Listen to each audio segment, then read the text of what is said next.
Hello, everyone. I'll just give everyone a few moments to join the meeting. It's always a little bit tough when we're coming from meeting to meeting to make sure that we can get right on at time. So just give everyone a few moments.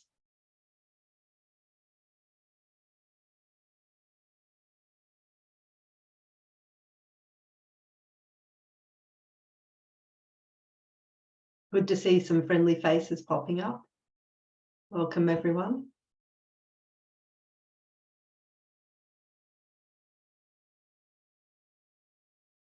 All right, well, I'm sure we'll have a few people joining over the next few minutes, but we've already got a lovely audience in today. So I think that I'll get us started. Good afternoon, everyone. My name's Kerryn Ellis. I'm Acting Director of the Academic Unit for Psychiatry of Old Age. And it's my absolute pleasure to be here today chairing this session. And before I start anything else, I really want to take a moment, as we often do, and I think it's very important to do, to acknowledge the traditional owners of the lands on which we're all meeting. And these will be different being in this virtual space today. But I pay my respects to elders past, present and emerging. And welcome you if you'd like to tell us where you are today in terms of the lands on which you're meeting. Please feel free to add that into the chat. Little housekeeping before we start up and I introduce our speaker today. At the conclusion of the talk, we will have a bit of time for Q&A. So as we go along today, feel free to add in any questions into the chat function down the bottom, and we'll be able to hopefully get to many, if not all, of the questions at the end. Kerryn's kindly given up the time, and we should be able to talk through some things at the end of the talk today. So Kerryn Pike, welcome. Our speaker is Associate Professor Kerryn Pike. She's a clinical neuropsychologist and an associate professor at Griffith University. And her research focuses on two broad strands of clinically relevant research. The first is neuropsychological and biomarker characteristics of subtle or mild cognitive impairment. And her second, and she'll be touching on some of this today, is interventions to improve cognition and to mitigate any impacts of cognitive decline or problems on everyday life. She's one of the founders of the Latch Memory Management Group, who have done a group program that's been extremely successful and applied in a lot of different settings, really looking to improve everyday memory of older adults, including those with mild cognitive impairment. And she's particularly interested in improving access to interventions and translating evidence-based neuropsychological interventions into clinical practice. She's an expert member of the Australian Dementia Network, the ADNET, Cognitive Intervention Working Party, and she's also co-chair of the International Neuropsychological Society, INS's special interest group on neuropsychological interventions. I could go on, but I'm going to hand over to my friend and longtime collaborator, Kerryn Pike, who's going to be speaking to us today about the OPTIMiSE trial. So, Kerryn, over to you. Thank you for that lovely introduction, Kerryn, and thank you everyone for coming along today. It's exciting to see so many virtual people in the audience, and nice to be able to speak to you all from where I am now in sunny Queensland. So I'm going to be talking about the OPTIMiSE trial today, and I think this has really come out of some work that Kerryn and I and some others are working with to try and increase access to some of these memory interventions for older adults. And I'm coming to you today from Griffith University up on the Gold Coast. So let me just check that I've got my slides maybe. So I just wanted to do a quick acknowledgement of country as well. So I just acknowledge I'm actually speaking from the lands of the Kumameri people today. And I also acknowledge the traditional custodians of the various lands on which you're all working today, and any Aboriginal and Torres Strait Islander people who are participating in this meeting today. I pay my respects to elders past, present, and celebrate the diversity of Aboriginal people and their ongoing cultures and connections to the lands and waters. Okay, so as well as those acknowledgements, I just want to acknowledge the study team before I get into our research today. So part of the OPTIMiSE team, so is Kerryn, who did a lovely introduction today, and you probably all know her very well. Dr. Marie Farrow was involved in developing OPTIMiSE. We also had Associate Professor Christina Bryant, Carl Moller and Dewey Deo were all involved in developing this program. And we also had, as well as our main team, we also had a stakeholder advisory committee who consisted of consumers who were interested in cognitive interventions, as well as, so that was Dr. Jim Crosthwaite and Robin Hartley. And we also had Miss Jenny Phillips from Dementia Australia was involved in our stakeholder advisory committee. And Dr. Anne Unkenstein, who's a clinical neuropsychologist who offers these kind of interventions in the community. We had a whole heap of people helping us with technical assistance, including Lego animations, which I'll sort of show you a bit later. And we had a whole lot of guest experts that contributed to our program as well. So you can see them listed there. And the funding for this study came from La Trobe University's grant that was awarded at the end of 2019 for 2020 to 2021. And it's sort of important to keep a little bit that timing in your head while we're talking about the program when we were running it. So of course, 2020 was our first year when the COVID pandemic hit, which in some ways was helpful for this program, I think. So starting off with, I guess this is the problem we were working with. And I've been working for many years in cognitive interventions, and as Kerryn mentioned, particularly the Latch program, which is, these are people from Latch when we ran it at La Trobe University years ago, which is a group program for older adults who are kind of a bit concerned about their memory to come along and sort of learn more about memory and get some strategies for assisting that in everyday life. And so from my experience with the Latch program, and also if you look at the literature, there is extensive literature now that shows that these various sorts of cognitive interventions to improve memory and to improve other sorts of cognition are actually really helpful for older adults, both older adults who have subjective cognitive decline, who have some concerns about their memory, but nothing's really happening when you test that memory or their cognition, and also people who would meet the criteria for mild cognitive impairment, who might actually have some substantial memory problems, but not be impacting them functionally, not be meeting criteria for dementia at this stage. So there's lots of reviews to show that cognitive interventions are basically useful. And the types of things when I talk about useful, they can improve people's everyday cognition, so they're actually doing better in everyday life. People often feel more confident about their memory and cognition, which leads on to them doing better in everyday life. They start participating in things that they might have dropped because they were worried about their thinking. People's mood can improve, better functional outcomes, and better knowledge about strategies they might be able to use and so forth in everyday life. So across quite a broad lot of areas, we know that generally these sort of interventions work. However, despite this kind of, I guess, extensive research evidence, if you've got an older adult who would like to do a cognitive intervention, there really isn't anything that you can offer them. None of the hospitals, there's nowhere you can sort of go and say, hey, here's the intervention you can do. So there's a few places at the moment offering Latch or things like that, but mostly it's research studies and there isn't really anything clinically available. So there's this kind of issue with implementation into our clinical practice. And so this is probably sort of the problem. We've done the research, we've shown these interventions work. This is the problem I'm kind of working on at the moment, is how do we get these interventions available for people who would like to access them? And so one of the big issues with face-to-face interventions like Latch, although it's very effective, it's quite resource intensive. So you need facilitators to run it. And what happens, we've worked with Dementia Australia before to do an implementation, and what happens is you train up facilitators and then they move on, and then you need to train someone else up. Latch, for example, runs with 2 facilitators, so you've got to have 2 people available at all times. They're not able to do other sorts of work that they might be doing, and they generally require a reasonably high level of training to do it.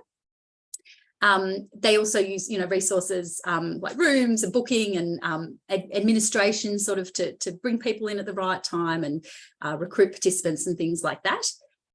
And the other issue with face-to-face interventions is sort of the access barriers. So if you're running, when we ran with Dementia Australia, if you're running an intervention in the Hawthorn offices, that's great for anybody living locally to Hawthorn, but people in rural Victoria can't attend, and even people sort of on the other side of Melbourne wouldn't be attending a face-to-face session sort of at the Hawthorn offices. So you have those sort of access barriers about being able to attend the location where the intervention is.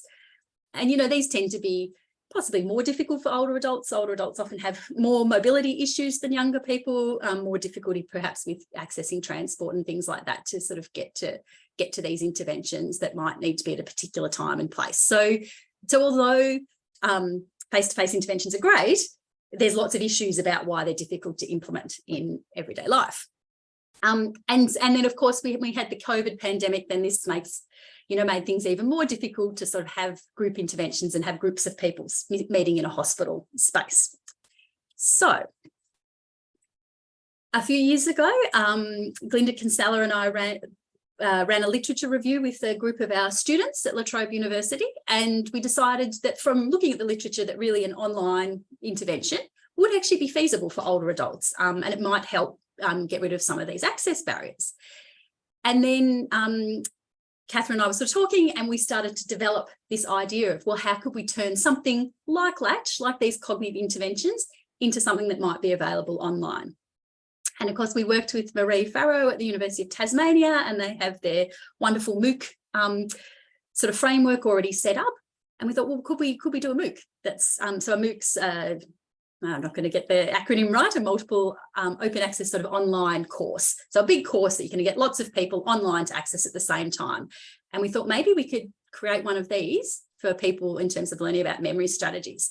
So that's basically what we did. And I'm going to talk to you about what we found today. And when we developed that, what our targets were in this sort of pilot of this program was to look at the feasibility. So did older adults that we were targeting actually log online, do this? Was this something they could actually do? Was it acceptable? Did they enjoy it? Would they recommend it to other people? And did it actually work? Did we see some changes on some of the outcome measures that we see in face-to-face interventions? And we called it OPTIMiSE. So that stands for, it's an online personalised training in memory strategies for everyday life. We also liked the word optimise because it means making the best or most effective use of a situation or resource.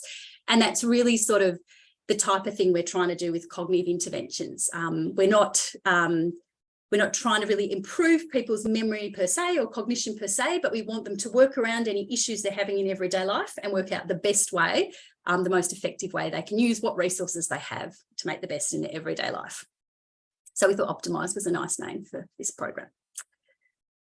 So some of the background in terms of what we were thinking about when we were developing OPTIMiSE and what we wanted to build into it was thinking about what do we know that are what we think are the core components of these effective interventions for older adults. And so you can see them here. So the first one is about really having those compensatory strategies. So trying to sort of work around the problems rather than that more restorative or brain training approach where you do lots of repetitive exercises to sort of strengthen up your memory. OPTIMiSE doesn't follow that approach. It's more about if you're having problems with memory, what are the strategies we can use to get around that? We also really wanted to include psychoeducation. So that's been shown to be really important in terms of teaching people about how memory works normally, and then what are the sorts of expected changes we might get as we get older, and what sort of happens with things like dementia and how's that different from normal aging. So we really want to build in that psychoeducation component as well. We wanted to teach people some practical skills that they could use in their everyday life. So we really targeted tasks that we know people generally report that they have difficulty in daily life. So things like remembering names, remembering where you've left items, what you came into the room for, those sorts of very common everyday problems. And I'll show you, we got people to sort of set their goals about what the greatest difficulties were or what they most wanted to change at the start of the course. And then we also think it's quite important for them to share their experiences with peers, with other people. So not just hear from experts about this is what normal aging is, this is what you should do, these are strategies you should use, but hear from other people in a similar situation and see whether they were having similar experiences, whether they were finding certain strategies useful, and sort of hopefully getting some sort of normalization about aging is part of that and the use of strategies. And the final thing we sort of wanted to incorporate was having a more personalised approach. So trying to focus on, rather than being very generic, but try and focus on the things that were important to individuals so that they were getting that out of the program. We also had in our head the idea about behaviour change. So, you know, it's nice to just do a course on memory and learn about strategies you can use and so forth. But if we really want people to be able to use this ongoingly, then we want to sort of try and embed this sort of behaviour change. So this is things people might use in their life going forward, not just for the 6 weeks or whatever of the course.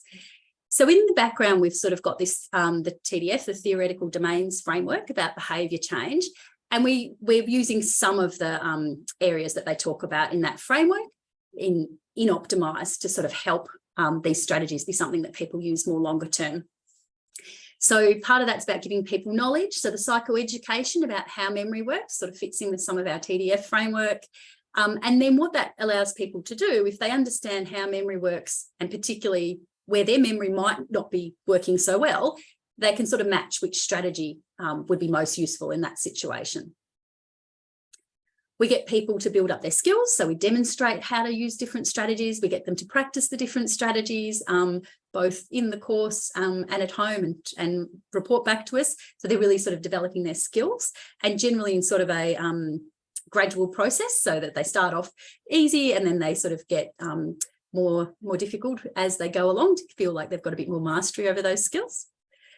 That sort of helps with one of the bottom ones there about building their beliefs and capabilities. So people are actually trying out these skills, they're seeing how it goes, and they realise that their memory is maybe not as bad as they thought it was. And then they can use some of these strategies. We also get people to set their goals and then be monitoring how they're going with particular goals. And then we have that sharing with the peer group built in, and also sort of problem solving. So sort of, you know, helping them sort of take ownership about thinking about what the problem is they're dealing with and what steps they might use to work through that. Okay, so that's sort of our background as we were coming into OPTIMiSE. So what was it? So as I said before, so it's a MOOC. So it's it was an online course that was offered through the Wicking group at University of Tasmania. This slide's sort of showing the first page that people would get as they came in. So saying welcome to OPTIMiSE. And you can see they could sort of click through with the various table of contents, they could see their progress and so forth at the top. So it was free as part of the research study. It's an online course. There were 6 core modules. So in a couple of slides, you'll actually see that we sort of had an introduction, and we had a conclusion that were extra to that 6 core modules, and then there was a booster as well. And each module was about 2 hours content. The 6 core modules, so it was delivered over an 8-week period. So they sort of had to be available to complete the course during that 8 weeks, and we would release a module every week. But they could complete at any time. So they could complete it all at the end, or they could complete them as they sort of came out. And then there was a booster session that we did at 3 months. So here's a bit more details about what was the content within OPTIMiSE. So this content was developed by that core OPTIMiSE team. And we, as I said, we had our stakeholder advisory committee. So we met with them 6 times while we were developing the program to talk through our ideas about what we thought would be in each module, and to get their feedback and what they thought about it all. And we did get some feedback from the stakeholder advisory committee. So for example, one of our consumers was really keen. She thought we should include we weren't originally going to include any information particularly about sleep. And she thought that was something that we should be including. So we ended up having a section in one of the modules that talked about sleep and aging and memory and how they all interacted. And that really came out of our stakeholder committee. Some of the other things they made suggestions about were the pacing of some of our videos. We had some good discussions about, we had quizzes within OPTIMiSE, and so we had discussions about what's the purpose of the quizzes, and you're just testing people, what's that all about. So then we really framed our quizzes about that this was to help people to consolidate their information, and it's good to bring information back to mind to help you learn it. So we could sort of frame the quizzes in that way to help people understand why we were getting them to do that. So I think that was some of the main things we got from the stakeholder advisory committee, and they sort of just looked through and also navigating. So they sort of said it was really important that we made sure it was easy for people to navigate through the course. And then we made sure we put in those core components of effective interventions that I just talked about earlier. And what we had really overarching, we had a couple of these intended learning outcomes that helped us kind of focus on what we wanted people to get out of the course. So our first learning outcome was we wanted people to understand what memory was, how it works and how it changes across the lifespan. So really that psychoeducational component. And then the second thing we wanted them to get out was to be able to learn and apply effective memory strategies in their daily life. So those were our 2 learning outcomes that we hoped people would get from completing OPTIMiSE. Okay, so here's a bit more detail about the content. So as I said, there were 6 core modules, but you can see we had an introduction module, we had a conclusion module, and we had a booster as well. So it's kind of 9. And in the first introduction, so it was very short, but just sort of an overview of the program, the approach, and the people they'll meet along the way. And so the people they met included sort of the core OPTIMiSE team. It included the guest experts, so with a little bit of information about them. It also included we had little Lego animations that we used as sort of case studies during it. And we had Pat and Sam with the little heroes of our Lego animations. So we introduced them to Pat and Sam and gave them a little bit of background about them too. And I think in the introduction, we also introduced them to each other. So we had discussion boards where they could discuss the content with each other. So we sort of introduced them to the discussion boards and everybody else that was completing at the same time. So it was sort of the introduction module. And then when they got into the real content of OPTIMiSE, so in the first week or the first module, we talked about the processes of memory. So that was sort of talking about encoding, consolidation or storage and retrieval, that sort of model of memory to understand how memory works that way. And so you can sort of see overall, each week we kind of had a psychoeducational kind of topic, and then we had a very practical sort of strategy learning topic was how it was broken down. So in week 1, information about how memory works. And then the first strategies we focused on were about learning new information, because we said that was quite useful. You're doing a course, might be useful to have some strategies about how to learn this information in the course. So that's what we dealt with in the first week.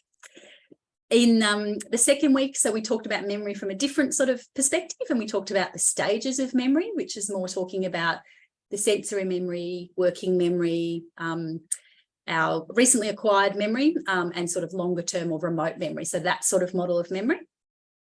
We had an optional section in there about the neuroscience of memory. So for those people who were interested, they could find out more about which bits of the brain were involved in memory and so forth, but they didn't need to do that if they didn't want to. And then the strategies for week 2 were all about remembering names. Week 3, the psychoeducation was all about memory across the lifespan. So sort of how it changes with normal aging, what sorts of things that maybe aren't exactly normal aging, but different sorts of injuries people might have or conditions and things that might affect your memory across the lifespan. And then sort of speaking about what dementia is and how that looks different and so forth. And then the strategies for that week were about, so that was all about prospective memory. So remembering things you need to do in the future, such as picking up your dry cleaning on the way home, or picking up milk on the way home, or remembering to return a phone call, those sorts of things. And then in week 4, that module was all about the psychoeducation, was about well-being in later life. So really sort of looking after your mood and emotions and having a more holistic view of life. And then the strategies were really about how not to lose things or how to find things once they're lost. Week 5 had the sleep that our stakeholder committee had suggested we include. So that was in week 5. We talked about sleep in later life. And then we were talking about sort of strategies, how to remember words and conversations, passwords and so forth. And there was another optional section there about finding your way, sort of when you need to go from one place to another. And then week 6 was really an overview and a review. So a review of it all, sort of bringing everything back together, and then sort of talking in general about how you might put these strategies for memory back into everyday life. So really an overview. The conclusion, again, was more a reflection and feedback. I think we'd had the participants kind of wrote comments or things that they wanted the OPTIMiSE team to talk about in the last week. And so in the conclusion, we filmed a video of all of us sort of talking and responding to the information that the participants had wanted and providing answers to some of their questions and things. And then 3 months later, we did a booster, which was really another kind of review and checking how people had gone in their everyday life. So that's sort of the content of what we did with OPTIMiSE. So in terms of how it was presented, people could access it on almost any device, so a desktop, computer, laptop, tablet or smartphone. It wasn't great. People who did access it on the smartphone did have some sort of technical issues and found there was sort of too much information. It wasn't the best way, so it would be more recommended to access it the other ways. We tried to have a really conversational sort of chatty framework in there. And we used, with online courses, there's so many different types of formats you can use. So we tried to use all of them. So there was written information, we had diagrams, particularly that neuroscience one, you could click on different parts of the brain and find out how they were involved in memory. So there was static diagrams of things as well, lots of photos, lots of videos with guest experts and so forth, sort of talking about different topics. And then we provide transcripts for that if people preferred to read it, and summaries about what had been said. We had our little Lego animation. So this picture here is from OPTIMiSE. This is Pat and Sam having a chat, I think, at the local cafe. They always had their dogs along that they'd have to try and remember the names of them and so forth as well. So Pat and Sam sort of were taking part in OPTIMiSE, and they'd talk about the issues they were having and what strategies they'd tried and things like that to try and, get the participants to have a bit of a think about how they might do this themselves. There was links to external resources that might be helpful. As we talked about, the quizzes to reinforce learning, not to sort of, give them marks or anything like that, but just to help them reflect on what they'd learned. And we also had places where people would make reflective notes. We'd ask them to sort of, think about what they've been reading and make some notes about it. And the other thing, so that we had these moderated online discussion boards. I'll talk a bit more about them in another slide. And we also got people to practice their memory strategies at home. So yes, the discussion board is the next slide, but this one I just wanted to talk about the personalised approach. So the P in OPTIMiSE is about personalised. And so we had to think, like, we wanted it to be personalised and individualised, but of course we're, releasing this MOOC, which is going out to about 300 people. So, it's hard to be personalised with 300 people that are all online. So how we did their personalised approach is we had the core content, but we also had various optional content. So I think I sort of flagged as we went through, we had certain videos or articles or help sheets and things that we'd sort of say, if you're interested in getting more detail about this, here's this, extra video, or here's a help sheet. But, that's not core. It's just if you're interested. So it was sort of extra information for those who are interested in different areas. There was a couple of topics that were flagged as being optional. So that was the neuroscience of memory. So we thought not everybody is interested in that, and they don't need to know that to understand strategies and to improve their memory, but some people really do like to hear about that stuff. So we made that sort of an optional topic. And then the other thing we did was tried to make customised activities for people. So we couldn't really have everybody just tell us, their goal that was completely individualised and not like the 300 other people. That we wouldn't have been able to manage that from the team's approach. But what we did was put through, so I think it was 5 different, so we had these different options that we know are very common things that older adults tend to report they have difficulty with. So remembering names, losing items, remembering to do things you want to do, prospective memory, remembering the words you want, or learning and recalling new information. So we sort of had those topics that we know are very common issues for people. And we asked them to select what was the most important thing for you to work on out of those. And so people did that. And then at the end of each module, we'd give them their normal homework for the module, but also something customised to the topic that they'd chosen. So it wasn't completely individualised, but individualised within those 5 topics. And so we were asked to complete their customised activity, but they could actually, if they wanted to, like they might have had 2 or 3 of those things that were important. So they could do the other homework if they wanted to as well. So that's how we sort of managed to make it personalised to some extent. And so then here's our little bit about the discussion boards. So this we wanted them to share with their peers and still get a sense of that other people were experiencing similar things to them.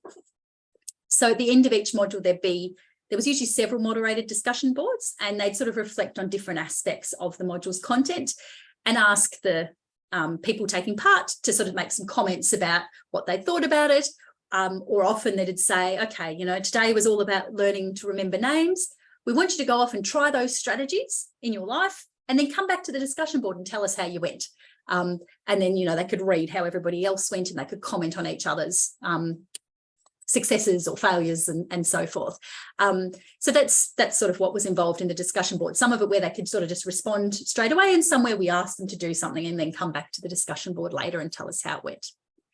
And yeah, so the idea of that was that they were sharing with their peers, And the customized activities also sort of appeared in discussion boards like that as well.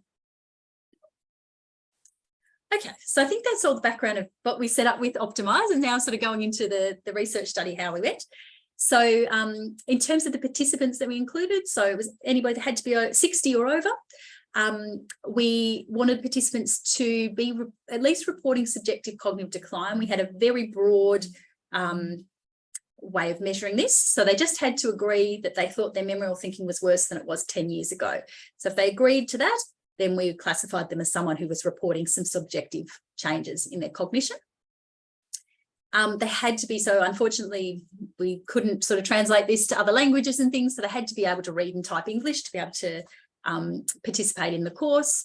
They had to be available to do OPTIMiSE during that 8 weeks that we launched it for, and we asked that they can complete all the evaluation questionnaires without assistance. So that was sort of our way of trying to rule out a little bit if they were having too much impairment in their daily life.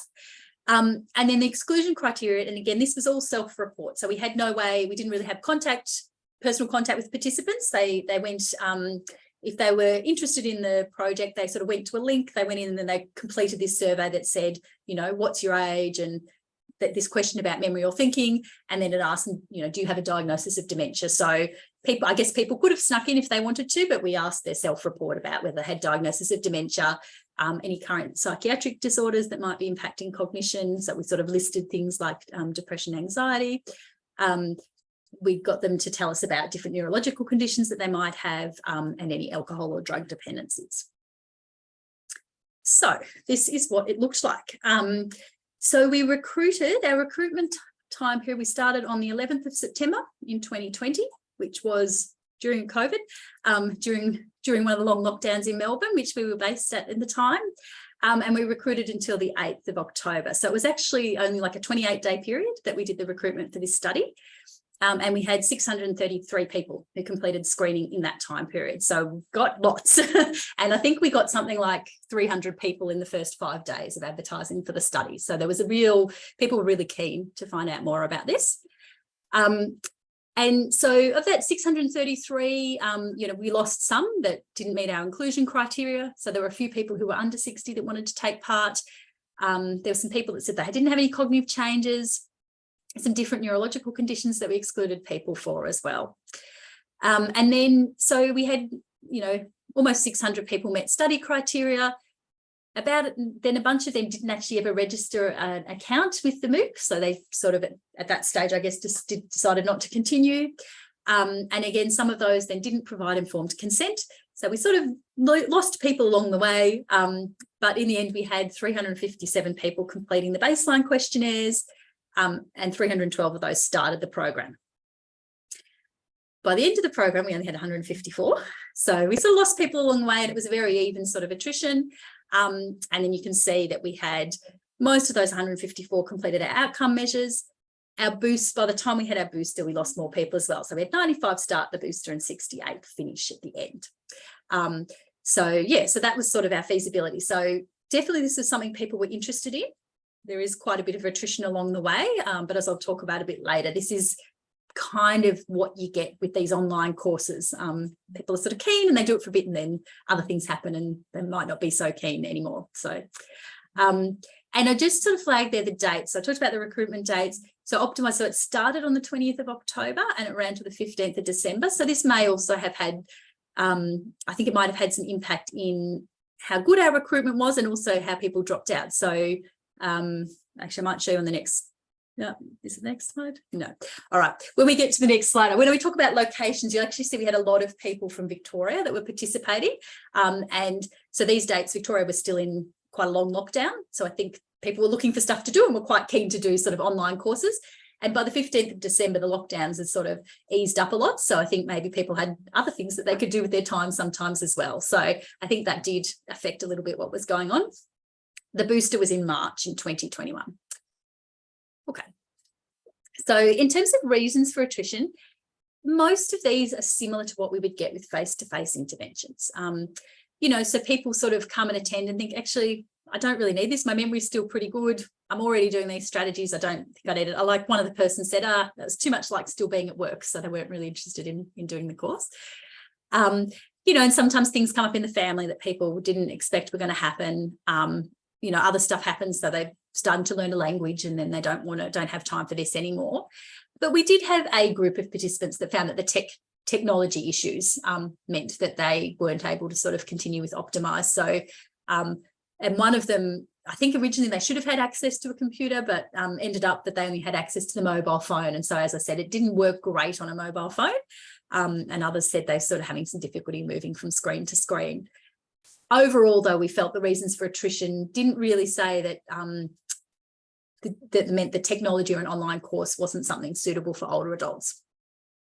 And we can sort of see, so in terms of the attrition, we had about 50% completed the program overall and about 20% completed the booster.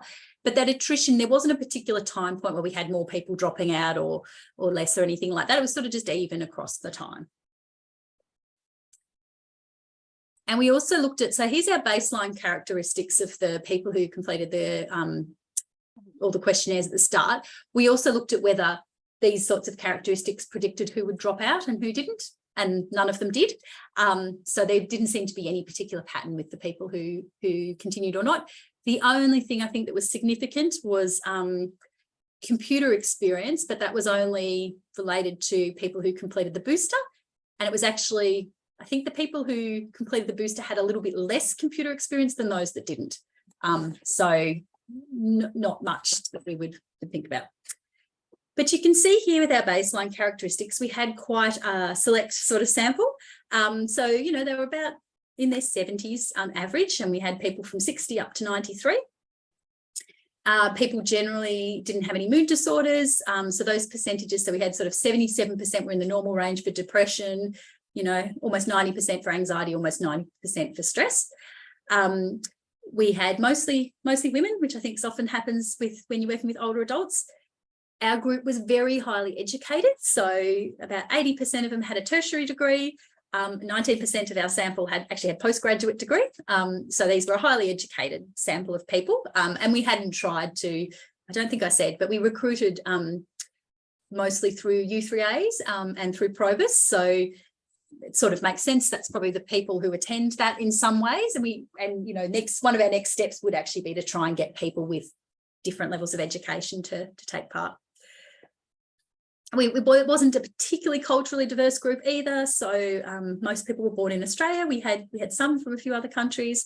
Almost everybody spoke English at home. Almost half of them had a family history of dementia. So reasons for being interested in learning more about memory. Most people said they had moderate or a lot of computer experience. Not that many had done an online course before. So maybe about a third of them had done some online learning. And they generally were reasonably healthy. So, 60% of people were reporting their general health was above average. And in terms of their memory, although everybody had to say their memory had changed in the last 10 years, when they were asked what it was like compared to others, about 72% were saying their memory was average for their age. We had probably both in the same range. 14% of people said their memory was below average or poor. And we had 13% of people that said their memory was above average. No one said they had excellent memory that was taking part, but, they certainly weren't all people who really thought that their memory was in that lower end. Oh yeah, this was the slide I was looking for before about locations where people came from. So some of the things to notice here is 143 of our participants were from Victoria. And it might have been because the study came out of Victoria, but I think it was also to do with COVID lockdowns and that was the hardest restrictions there. So people were looking for things to do. We also had the next highest proportion of people was from the ACT. So that was interesting. And then we had, some from New South Wales and Queensland, South Australia and Tassie, 3 people from Western Australia, and we didn't get anyone from the Northern Territory. And of our sample, so about 75% were from metro regions. So that means we had about 25% from regional remote kind of regions that then could access this kind of cognitive interventions, which they wouldn't have access to in their areas. So moving on, so that was sort of our feasibility. I guess now moving on to acceptability. So this was one of the questionnaires that they completed at the end of OPTIMiSE. And our a priori measure about acceptability was their answer to this question about whether they'd recommend OPTIMiSE to others. And you can see here that 97% of participants said they would. So we thought, yep, okay, it was acceptable then if they thought they'd recommend it to others. But what was pleasing to us is that you can see all these sort of numbers here are quite high. The lowest one we're getting is only 80% thought the video presentations were helpful. I've highlighted here in yellow, these two things sort of relate to our learning objectives. So if we think about, I think we were sort of understanding memory and how it changed across the lifespan. I guess that's that one, but improving their confidence in responding to memory challenges. So like 94% felt like they were more confident.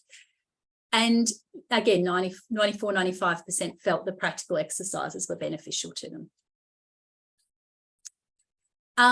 Again, in terms of acceptability, we actually asked them at the end of each module how satisfied they were with various ratings like that for each module, and we got a similar sort of high level of satisfaction from all the modules. They generally, when we asked them what was most useful and what was least useful, they found that practical strategies were really useful. They liked learning about how memory works. They liked the repetition and reinforcement. So we sort of tended to present the strategies again and again. They liked it in different modules and things like that. They found that useful. There was a bit of mixed opinions about least useful. Some people thought the discussion boards weren't really useful, and they also, some people really didn't like the Lego videos, and then some other people really loved the Lego videos. So that was one that we had really divided opinions about whether that was enjoyed or not by different people. Acronyms was again something that was a bit divisive. So that's, you know, so if you come up with different little letters to try and remember stuff. So some people found that was helpful for them, and some thought trying to remember an acronym, you know, they forget what they're trying to remember. And they mentioned that some of the optional material was a bit too detailed and complex. The main suggestions for improvements that we got was that it took longer than 2 hours for them to complete each module, which was kind of interesting because we timed how long they took on average. And so the median time for almost all the modules was actually less than 2 hours, but the participants felt that it needed longer than the 2 hours they were told. And so there were some suggestions about how to split that up. They also wanted written summaries after each module. So we provided them one right at the very end, but they wanted that each module. And there was some suggestion about revamping the expert interviews. So finally, moving on to did it actually work? So it was feasible, it was acceptable. In terms of whether it worked, so we had a range of different outcome measures. So we looked at people's personal memory goals. So they could set up to 3 goals before the course of whatever they wanted to. And they rate them out of 10, how satisfied they were with it now. So it might be remembering my neighbour's name or remembering the names of people at my bowls club. So they rate how satisfied they were at baseline, after OPTIMiSE finished, and at the booster time point. And you can see overall that, so I should have said, you know, we didn't do an RCT. So we've only got pre-post measures for everything, but you can see here that memory goals improved and maintained over time. And this was with a large effect size. In terms of, this is the MMQ questionnaire. So this assesses self-reported memory ability, strategy use, and satisfaction or contentment with their memory. And again, you can see here that people improved from baseline and they maintain those improvements over time. Again, these were large to moderate effect sizes, and these measures we often use in our face-to-face interventions, and the effect sizes and things were the same or actually better for OPTIMiSE. In terms of memory strategy knowledge, so this is, they're given a bunch of hypothetical situations and what kinds of strategies might this person use. You know, Dave's got to remember to water his neighbour's garden. What are some strategies he can use to do this? So this again, it did improve after the course, and it remained at the same level. It was a moderate effect. It was smaller than we see in the face-to-face interventions. But I guess what's happening here is it's only scored out of 18 and they were getting 16 on average at baseline. So these people actually knew a lot about memory strategies before they did the course. And then finally, we also asked them about knowledge of memory and ageing. So sort of questions about normal ageing, dementia, that kind of thing. And this question, on this one, you can say whether it's sort of a true-false questionnaire, or you can say don't know. So we found that people's correct responses improved and maintained at the booster. There was no difference in their incorrect responses at the course, but they actually got worse at the booster.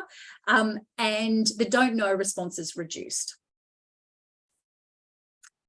And then I think this was the last one. This was more our secondary measures to look at mood. which we weren't sure whether it would change mood or not, but we saw with both depression, anxiety and stress that we saw a reduction in mood symptoms, all which were within the normal range, but a reduction in mood symptoms. And for depression, that was maintained at the booster, but actually anxiety and stress, it went up again. Again, got to think a little bit of the context of COVID and so forth, and that might have been something that was having, was sort of more in lockdowns here and things were opening up a bit more here. So that may have had more to do with it than our course, but that's the data that we have. Okay, and I think this is our last main bit of data, was we also did a qualitative analysis, or a brief qualitative sort of content analysis. So we asked people to report.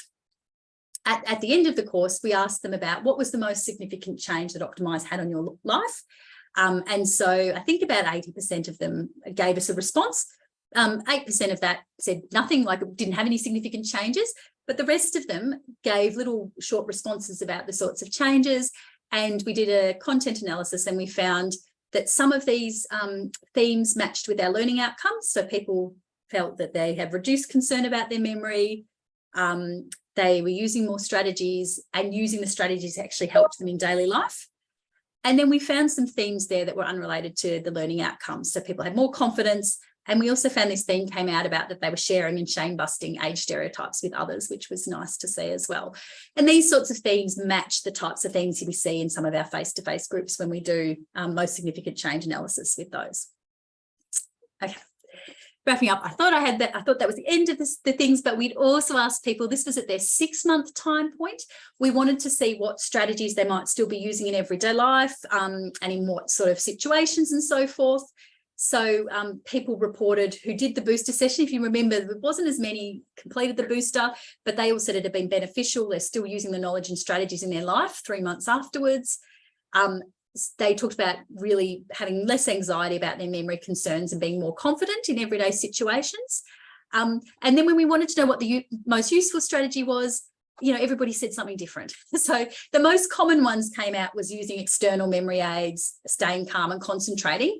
But every strategy we taught people, somebody said was what they loved. And then there were things that some people didn't like as well. So it really tells us that we do need to offer a variety of strategies because different things suit different people and different situations. There was a few little, people could tell us about some situations that they still didn't have strategies for, but it was actually quite a small percent. It was 1 or 2 people that were reporting that they still didn't have anything that was working in this particular situation. Okay, yeah. So overall, we found it was feasible, acceptable, and it worked. And that this, people were still using this knowledge and strategies 3 months later. As I said, we need to provide a menu of different strategies. And there's some improvements, but not a lot's needed for this still to be, to go on to the next stages. The limitations of this study, it was a pre-post design, so we don't know what the natural changes might have been in some of those measures, although most of them you wouldn't expect to improve on their own. It was a convenience sample. It was very highly educated, so we want to look at and highly educated with a lot of computer use, so we want to sort of change that down the future. And we did have large attrition, although, as I said, similar to lots of other MOOCs and things like that as well. And next steps. So we think this is something that can allow wider access to these interventions and including people sort of in regional areas. It also gives us that scale of economy. So we were able to deliver this course to sort of 300 people. When we do our latch groups, there's a maximum sort of 10 to 12 people. So, you can deal with a lot more people this way. But of course, this still might not allow access to everybody. Some people won't be able to use the technology. And so our next steps now to do an RCT, have a more diverse sample and sort of consider about what would be some of the implementation barriers. And one of the big ones there is like who would run this? Where would this fit? Does this fit in the health services? It's not really something the hospitals are going to offer. Does this come through community models? Is it something that a user might pay for? So there's sort of some of the questions we're wrestling with at the moment. And so I think these are the key. So we've published this. This is our protocol paper. If you want to look at, here's the trial paper that came out this year in JMIR. There's my other references. And thank you. Thank you very much, Kerryn. That was a really fantastic presentation. I think gave a great snapshot of the OPTIMiSE trial. We've got a little bit of time now for questions, which is fantastic. I'm just popping onto the chat here and I can see that Emma Davies has asked, will this become an ongoing program for clients to access. And you sort of started to allude to a little bit about that there, Kerryn, but can you speak to that? Yeah, sure. Yes, so we'd love it too. So I guess that's what we're sort of working with at the moment, is to work out how would this become an ongoing program? You know, where would it be offered through? How would people access that? So yes, so I guess part of our things that I was looking for sort of grant funding to do the next stage, and really looking at that implementation work about who would offer this, where would people get it through? Yeah. That's it. I can just see here that there's been another message in the same vein. So and you know, obviously I'm in the role here of facilitating, but you know, playing dumb would be a bit silly for me in this setting. I'm asking this question to you, Kerryn, but Kerryn and I are spending a lot of time talking about exactly this. We feel like it's something that, you know, could be an offering, and we're trying to work out how to get it out to as many people as possible. So always welcome emails and suggestions and these sorts of things from anyone, you know, listening in today. Do we have any other questions for Kerryn? I'll see if I can just open up and see more of the people here. Okay, so Karina has asked that it would be great to offer via community health services, and we've been thinking about this for issues. Yeah, so thank you, Karina. Agree. Tanya Wilson, yes, but do need more research. I think that's spot on. To ensure benefits is seen in a wide group, not just the worried, well and educated. Do you have anything to add to that, Kerryn? Yeah, no, I definitely agree with you, Tanya. I think it was a bit, you know, we needed to pilot the study and just see that it was feasible and worked first. And so it is obviously in this highly educated group, but we're definitely in our next, the work we're working on at the moment, we're really been talking a lot about how do we reach people that don't have that high level of education? Can we sort of go more to community groups? You know, obviously U3A people like this, but less away from U3A into some places where we might get people, maybe get, you know, people that maybe need some assistance to access the computers and the technologies, but to be able to get onto that perhaps at a community centre. Has been some of the ideas we're throwing around. I can see a question here from Karen. Interesting study. Is it possible to share the strategies used in the MOOC? Yeah, I can sort of talk generally about them, Karen. It might be it might be useful to talk offline, but they're in some ways they're stuff that everyone knows. So, you know, like thinking about association, linking things together. We talked about spaced retrieval, talked about implementations for prospective memory. So lots of this sort of evidence-based techniques that are out there. Absolutely. Trying to make those evidence-based techniques, you know, just applicable and sharing them out, isn't it? You know, good psychoeducation. Yeah. We think you've led really beautifully, Kerryn. Any other questions? We're coming towards the end of our time, but we do have time if anyone's got anything that they'd like to add. And I think sometimes with the strategies, it's kind of interesting, like Kerryn was saying, you know, they're things you can find out. It's sort of about some of that behaviour change stuff that I was talking about. It's important how it's presented to people, and you present it over time, and, you know, you get their goals in and relate it to things they're interested in. That sort of makes a difference for people actually applying and continuing to apply the strategies, rather than, like, most people already know about association, but they just don't use it. Yeah, Marilyn, that's a good idea. So Marilyn Wells has suggested, could it be offered as an activity through residential villages? Yeah, and we have been talking about potentially you're getting like retirement villages, residential villages on board, and maybe having a champion there that sort of knows about how to run OPTIMiSE, and perhaps could bring the older adults into the computer room, and they could sort of hop on the computers and have a go at the program or something like that. Yeah. For U3As. Yeah. These are great pieces of advice. Great suggestions. They are. All right. I don't want to bring us to a premature close, but also don't want to have people staying if they, you know, if we have come to a natural end. So I'll just give it a few more moments for any more questions. Just a bit of a comment here from Mary. And if there's no more questions, I'll bring the session to a close. Thank you so much, everyone, for attending and for your input. Very much appreciated. And Kerryn, thank you for the presentation. We appreciate your time. We'll see you at the next NARI seminar. Now, let me just check if I have who will be presenting next time. We have Professor Laurie Boyes, Boys or Buys, I'm sorry if I'm pronouncing that wrong, will be presenting on longevity, the alternative perspective and impact of aging. Sounds extremely interesting to me. Tuesday, the 8th of August at 12 o'clock. Hope to see many of you there. Thank you, and we'll finish up now. Bye.